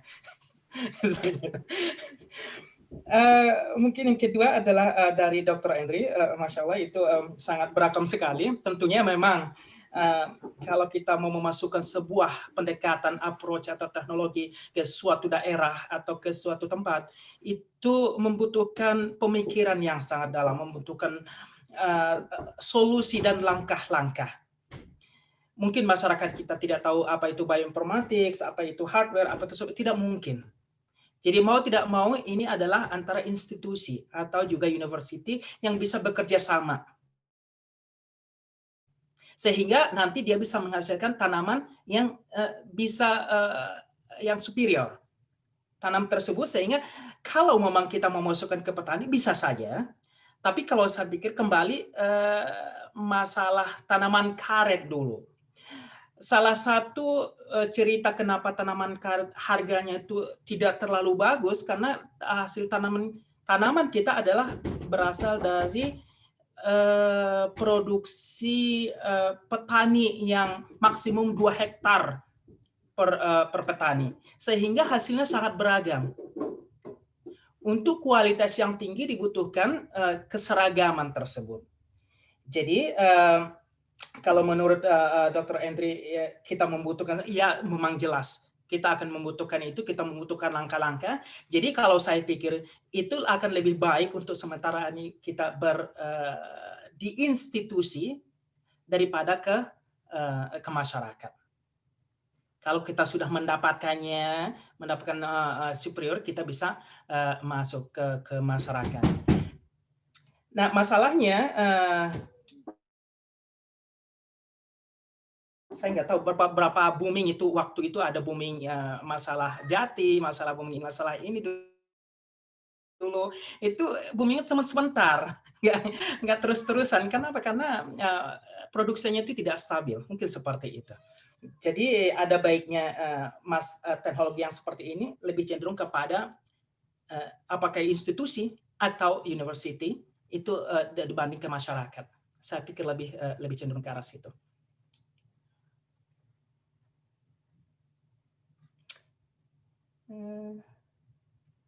Mungkin begitu Bu Eka. Kalau masih ada yang ini, saya silakan. Artinya cukup ya Bu Yulna Fatmawita dan juga Pak Andri. Ada tanggapan Pak? Bu Eka? Iya, silakan. Bisa? Oke. Nah, Pak Marwan, saya tadi kan disampaikan bahwa dia panen, ya akarnya itu dipanen sekali 8 minggu ya. Nah, itu berapa lama bertahan untuk satu kali tanam itu bibitnya? Berapa tahun dia bisa bertahan untuk bisa dipanen sekali tiap berapa minggu itu? Terima kasih. Pertanyaan yang saya tidak sampai memikirkan sejauh itu karena memang saya baru mendapatkan informasi tersebut dan sementara karena kita masih sebenarnya kita belum punya lab, kita lebih cenderung kepada bioinformatics masalah sekarang ini. Kita secara ex situ, bukan in situ. Jadi lebih cenderung kepada mengotak-atik gen, bagaimana sekiranya pathway-nya, itu yang kita kerjakan sekarang. Jadi rencana untuk tahap penanaman itu belum sampai ke situ rencana kita. Bisa jadi mungkin beberapa tahun ke depan, sehingga kita harus mendapatkan goal kita lah mendapatkan satu varietas atau dua varietas yang bisa kita patenkan. Itu yang goal kita sekarang. Masalah berapa lama mungkin ya tergantung kali ya. Tergantung kalau mungkin ketika trennya sudah menurun ininya produksi latex mungkin kita bisa tukar. Untungnya pakai itu kita bisa pakai kultur jaringan cell culture sehingga kita bisa memproduksi massal. Mungkin itu lebih baik. Baik, terima kasih Pak Marwan. Itu bisa jadi peluang riset juga ya, Bu. Bisa jadi peluang riset juga bagi kita. Dan Pak Hendri ada tanggapan, Pak? Cukup, Pak, dari yang di... Cukup. Oke, baik. Kita sudah memberi kesempatan kepada seluruh pembahas dari sudut pandang masing-masing, memberi pertanyaan kepada Pak Marwan. Nah, sekarang saya ingin memberi satu kesempatan bagi peserta untuk bertanya secara langsung kepada Pak Marwan. Dipersilakan, ada yang mau bertanya?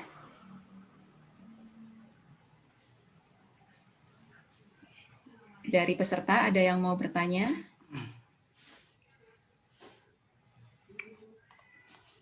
Itu di room chat ada, Ibu. Di room chat? Oke. Siapa yang di room chat yang mau bertanya?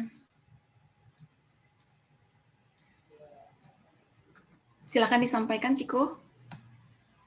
Itu ada Ibu Alivia Rahmi, Bu. Oke. Dipersilakan kepada Ibu Alivia Rahmi. Ini friend-nya Pak Marwan ya? Itu, teman Marwan. Silakan. Iya, teman sebenarnya saya bisa bertanya melalui WA group. Oke.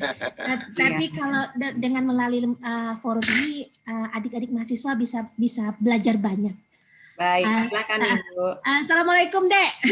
Assalamualaikum warahmatullahi. Cerita dong, Dek, perjuangan dari UNAN Italia sampai ke Kanada. A very amazing life story. Ya. Silakan, Fran. Ya baik, saya tamat mungkin sekitar tahun Oktober 11 Oktober 1999. Kemudian saya ke BPPT di mana saya mengerjakan kultur jaringan. Kemudian di situ juga ada beberapa student kita yang ada juga jadi dosen di BDP kalau tidak salah namanya saya lupa. Kemudian juga yang bekerja sama dengan kita di mana kita lebih cenderung kepada kultur jaringan. Jadi sebenarnya di PPPT sendiri itu saya berstatus sebagai PNS. Kemudian di tahun ini kok jadi ini ya. Jadi di tahun 2004 ya saya berangkat ke S2 ke Italia. Namun S2 tersebut tidak lanjut karena ada kesempatan untuk langsung ke S3. Jadi saya mengambil kesempatan itu dan meninggalkan S2-nya. Jadi S2 cuma setahun dan tidak sampai wisuda. Kemudian lanjut ke S3. Dan itu tahun 2009 saya tamat.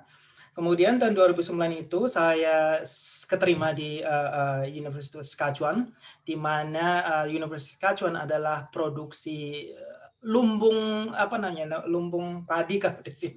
Jadi itu pusat produksi pertanian di Kanada. Seperti misalnya lentil itu 95% itu berasal dari provinsi tersebut. Sehingga saya tertarik untuk melakukan riset di sana. Namun sebelumnya itu karena permasalahan visa yang sangat panjang, jadi saya mengambil kesempatan untuk mengajar di IPB. Laki-laki capek.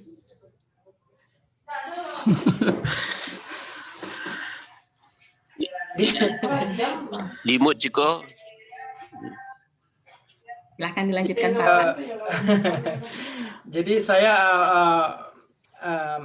lupa tadi. Jadi saya mengambil kesempatan tersebut untuk mengajar di IPB, terutama tepatnya di Fakultas Kehutanan. Karena saya lebih banyak mengajar tentang genomik dan computational biology dan juga molecular breeding. Saya juga sempat melakukan pelatihan yang mana ada beberapa mahasiswa dari Andala sendiri itu di Biotrop waktu itu tahun 2013. Tahun 2015 saya ke Departemen Pertanian Kanada, di mana saya berstatus sebagai bioinformatician, di mana saya bekerja lebih banyak kepada bioinformatik, mengotak-atik gen seperti kata Pak Hendry tadi. Namun saya lebih banyak mengotak-atik gennya tanaman daripada manusia atau hewan lainnya.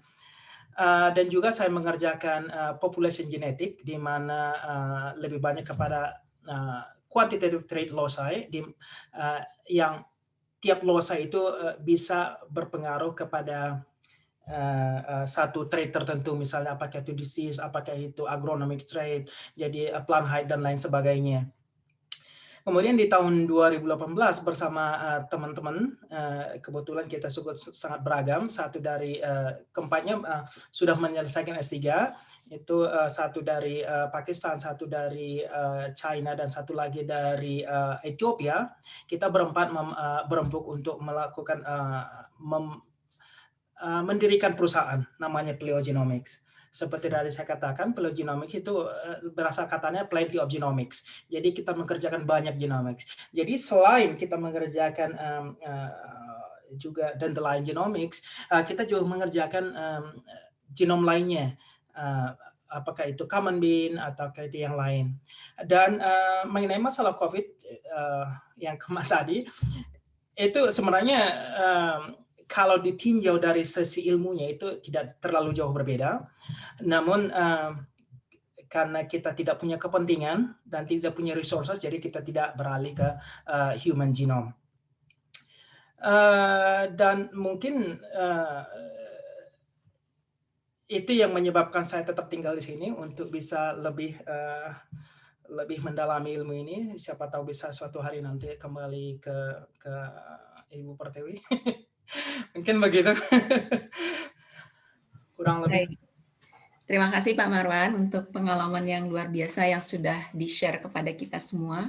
Kita masih punya banyak waktu, masih ada sekitar 25 menit lagi. Silakan kalau ada yang mau bertanya lagi, mungkin ada dari penjelasan Pak Marwan tadi yang ingin ditanggapi lebih lanjut, kembali kepada pembahas juga boleh, kepada peserta juga boleh. Masih ada? WK Ya, kalau tidak ada,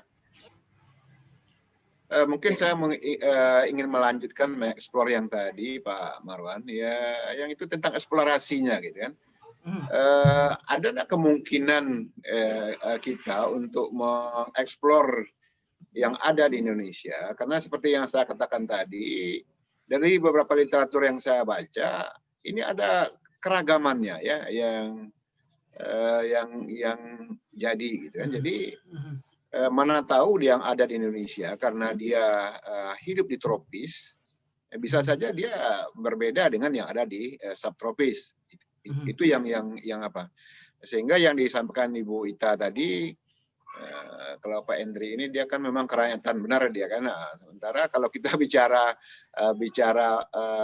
apa nih, perusahaan, ini kontinuitas kan masalah yang paling urgent, ya. Jadi bagaimana ini menjembataninya, ya? Mana tahu di Indonesia kalau kita berhasil menemukan apa namanya ini yang varietasnya, atau taruh aja lah dulu baru genotipenya nanti yang berbeda di itu, masih ada peluang untuk kita budidayakan di di tanah ya nih, nanti Bu Ita kekurangan kerjaan katanya kan. Kalau semuanya dikerjakan dengan aeroponik dan hidroponik gitu kan. Karena beberapa kawan-kawan di biologi ya juga sudah banyak yang bekerja dengan high root. Ya. Jadi beberapa kawan-kawan di biologi sudah sangat banyak itu yang berbicara dengan high root.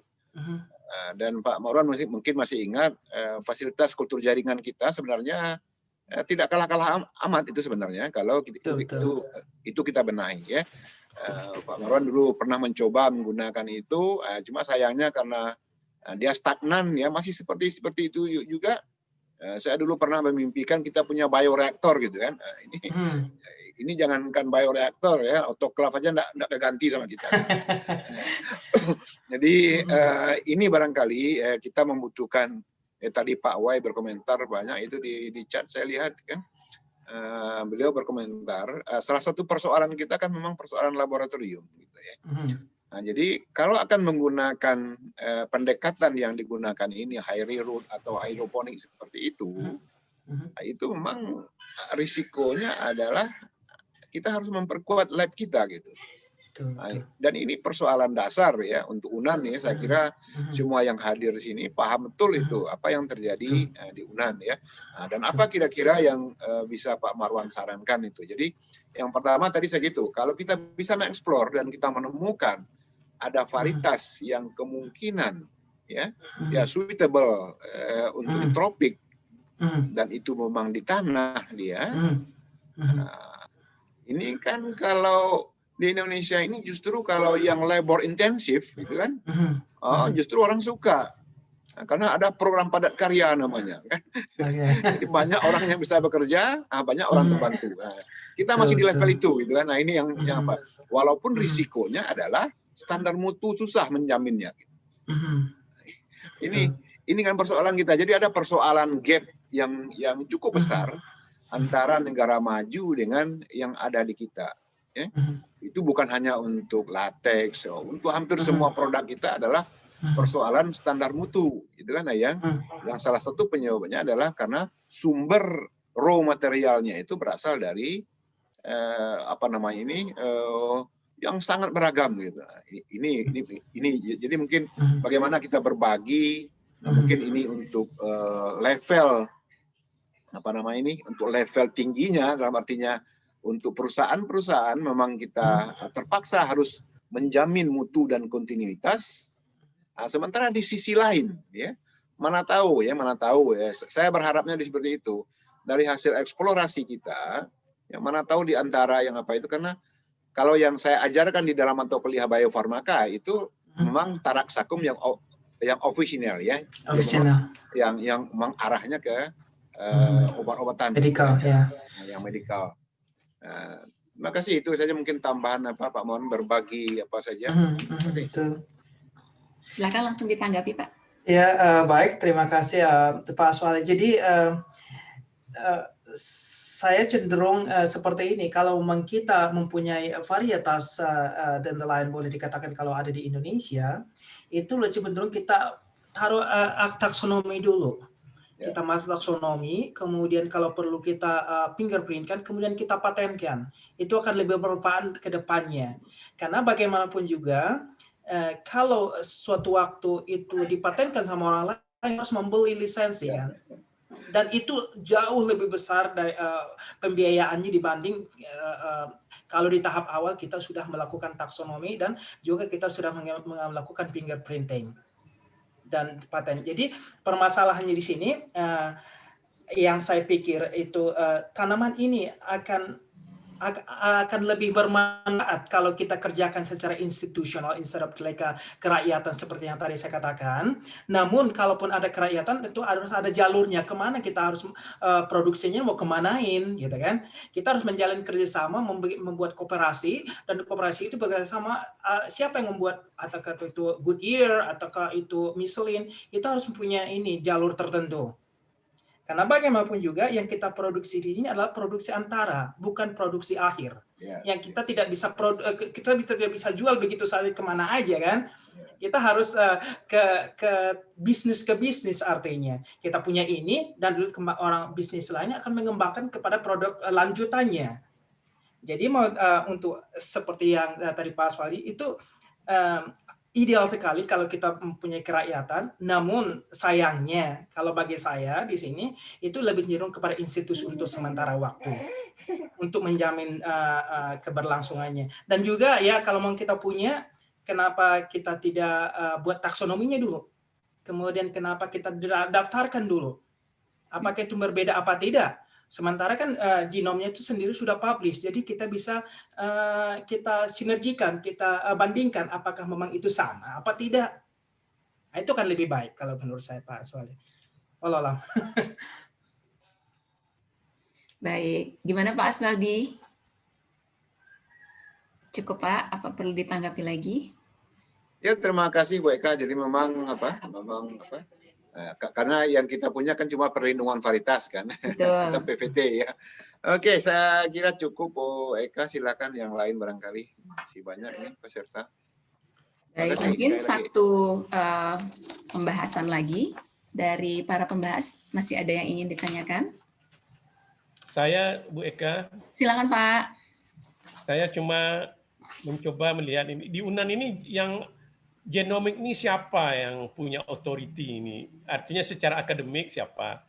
Dan kira-kira kalau dilihat dikoneksikan dengan Pak Marwan ini nanti kira-kira apa kira-kira? Saya bukan dari sisi Dandelion yang menarik karena genomik ini karena sekarang kan di apa namanya? Semuanya. Genomik sedang apa? Jadi saya tidak tahu ini siapa. Semuanya. Siapa yang apa nih? Jadi mungkin karena itu yang namanya esensi keilmuannya mungkin kan. Ya. Dari genomics itu bisa ke Dandelion. Ternyata yang sekarang itu paling populer kan ternyata untuk COVID orang sekarang kan. Iya. Ya, betul. Saya ingin mendengar sebenarnya dari Pak Prof. Aswaldi tadi mencoba mengeksplor kekuatan genomik di Universitas Dallas. Siapa itu? Dan tidak terfokus kepada Dandelion gitu. Iya, betul. Tanaman bisa apa saja. Seperti saya sempat ngobrol sama Bu Eka tadi, kalau nggak salah tadi apa ya? Tadi malam kalau waktu Indonesia itu masalah gambir. Itu sempat kita bicarakan masalah itu. Dan juga saya masih sebagai narasumber di UIN Sunan Gunung Jati sampai saat ini kita mengadakan kelas bioinformatik dengan mereka. Biasanya. Jadi sekali 2 minggu, kemudian kita membuka grup, kemudian saya kasih tugas, kemudian dikerjakan. Biasanya seperti itu, sampai saat ini kita masih berlangsung seperti itu. Kemudian Pak Marwan, yang pathway itu dipatenkan atau bagaimana? Pathway itu dipatenkan. Namun jinnya, kalau jinnya juga dipatenkan. Tapi kalau kita sudah memproduksi tanaman varietasnya, kita bisa paten sendiri. Berarti jadi di sini outputnya dari lembaga Pak Marwan itu sekarang? Ya, goal kita adalah bagaimana dari 30 ini kita bisa mendapatkan salah satu varietas. Kemudian nanti kita, kalau gennya sendiri itu dipatenkan, tapi over ekspresinya itu tidak dipatenkan, belum ada yang mematenkannya. Jadi kita berencana ke arah seperti itu. Oke, saya harap Fakultas Pertanian supaya jadi leading di dalam genomik ini ya sering-seringlah komunikasi yang sudah terjalin ini ditingkatkan. Menurut saya itu yang paling penting. Kalau Dandelionnya itu tantangannya besar, tapi kalau ini mungkin ke gambir kemana-mana ini kan. Iya. Itu aja Bu Eka. Terima kasih. Terima kasih Pak Hendri. Pak Hendri, itu aja nih pembicaraan yang sudah kita. Iya Pak, sebentar. Bu Eka jawablah Bu Eka, banyak kok. Ya. Tahu Pak Hendri itu banyak kok ahli genomik di UNAN Pak. Ada Pak Prof Jamsari, ada di biologi, ada beberapa orang guru-gurunya Pak Marwan semua kok itu. Iya betul. Ya, yang dulu sama-sama main di labnya Pak Nadirman, ada Pak Gustian, ya Pak Marwan masih ingat kan di Bogor tahun-tahun 2000-an? Pak Gustian saya malah belum tahu. Banyak ya Pak. Saya kira banyak, cuma kita ya itulah Bu Eka, silakan saja lah, mungkin Pak Dekan lah nanti yang mengomentari untuk urusan itu gitu. Karena ahli genomik kita ada, cuma silakan saja lah Pak Dekan yang mengomentari Pak Hendri. Terima kasih.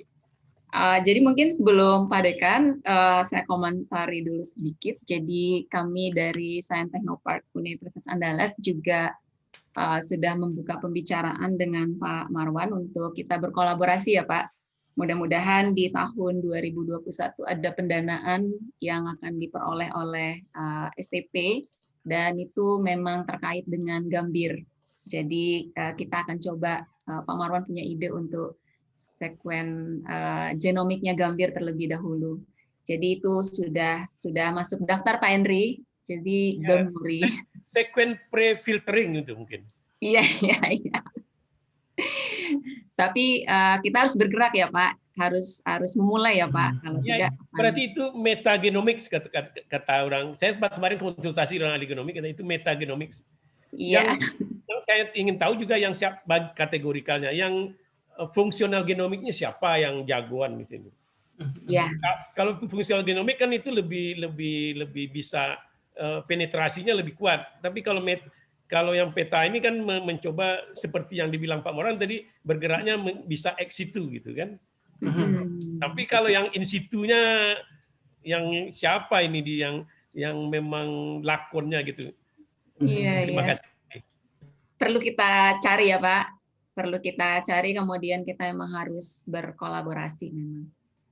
Pak Marwan ada yang mau ditanggapi lagi? Ya, tanggapan seperti ini mungkin. Ya, saya mohon maaf bahwasanya apa yang saya sampaikan bukan berarti saya tidak suka dengan rakyat, membantu rakyat, tapi sepertinya itu teknologi itu ada bagian-bagiannya. Jadi kalau memang hal seperti ini agak tingkatnya agak sedikit institusi, mungkin itu akan lebih bermanfaat nanti kerakyatan, karena bagaimanapun juga setelah kita menghasilkan sesuatu, kita bisa mengundang rakyat juga, mungkin lebih greenhouse. Saya di Leamington di sini sekitar 50 km arah selatan, itu salah satu pusat greenhouse terbesar di dunia, sehingga kita bisa melihat dari pesawat aja kita bisa lihat putih semua, karena greenhouse semua di situ. Kenapa demikian? Karena memang tanaman-tanaman orang tetap harus makan, ya. Orang tetap harus makan sayur dan lain tomat dan lain sebagainya. Kalau kita cuma satu musim yang bisa kita tanam, kita di sini mungkin tidak akan bertahan lebih lama. Nah, dari masalah seperti itu, mereka bisa membuat tenaga kerja yang sangat besar sekali, atau memberi peluang tenaga kerja yang sangat besar sekali. Mungkin salah satu yang paling terkenal adalah kecap Heinz kalau di sini. Itu kecap itu mungkin bukan kecap di kita, tapi tomato paste. Jadi tomat itu tanaman di sini boleh dikatakan itu greenhouse memproduksi sangat besar sekali, sehingga bisa mensuplai untuk Kanada dan US untuk sehari-hari. Jadi kalau kita mau berpikir ke depan, mungkin itu akan lebih baik daripada kita serahkan kepada petani, kemudian kita dapatkan yang tidak terlalu banyak, tidak seragam. Kita bisa dari situ kita bisa berjalan ke arah lebih banyak greenhouse, kemudian kita bisa menetapkan mereka, training mereka. Saya pikir itu lebih baik. Mungkin itu. Baik, terima kasih Pak. Kita sudah membahas Bu Eka aspek. Oh iya, masih ada Bu Nonon, silakan Bu. Ya, Bu Eka sih orang proteksi, tapi Bu Eka tidak berbicara dengan Pak Marwan itu lebih ke bukan ke proteksi ya. Iya. Mungkin karena mumpung Pak Marwan ini orang beliau genomik gitu ya.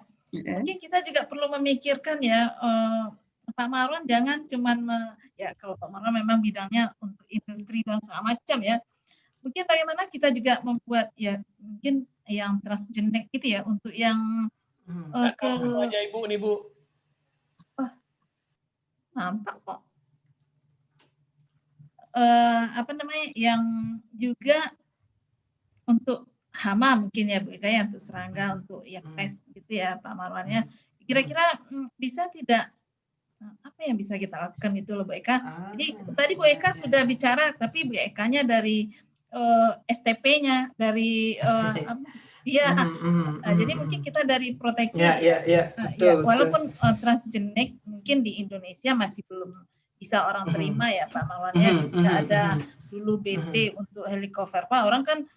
Kalau kapas mungkin tidak masalah, tapi kalau kita jagung gitu kan orang belum tentu mau terima.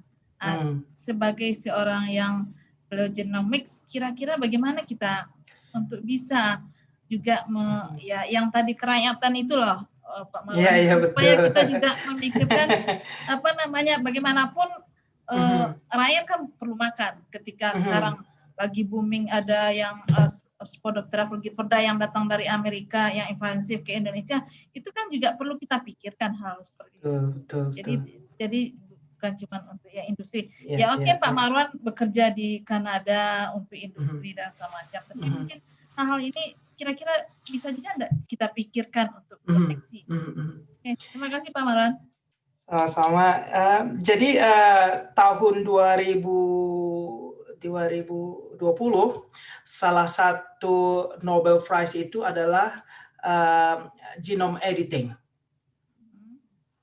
di mana itu bukan transgenik, tapi kita hanya mendesain genomnya, gennya sendiri. Kita bisa menambahkan 1 atau 2 nukleotide sehingga menghasilkan apa yang kita. Itu mungkin bisa menjadi salah satu solusi untuk hama dan penyakit, bisa jadi.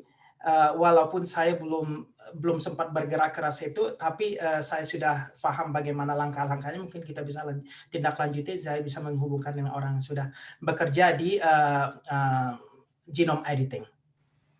Baik. Oke, terima kasih Pak Marwan. Cukup ya Bu Nonon? Iya Bu. Jadi banyak sekali dari berbagai aspek sudah kita bahas. Jadi Bu Nonon, kita baru kenal Pak Marwan beberapa ini sudah tuh lewat sorongan sadonyo. Nanti Pak Marwan pergi. Jangan pergi Pak Marwan ya. Jadi itu menunjukkan bahwa kita bersemangat sekali ya Pak. Dan bidang ini mungkin bukan bidang yang baru, tetapi kalau di UNAN sendiri belum banyak yang menekuni secara detail seperti yang Bapak lakukan. Dan itu mungkin bisa menjadi peluang juga bagi kita untuk kolaborasi, riset, dan lain sebagainya. Baik Bapak Ibu semua, kita sudah sampai di penghujung acara. Jadi sebelum ditutup, saya akan membacakan kesimpulan terlebih dahulu.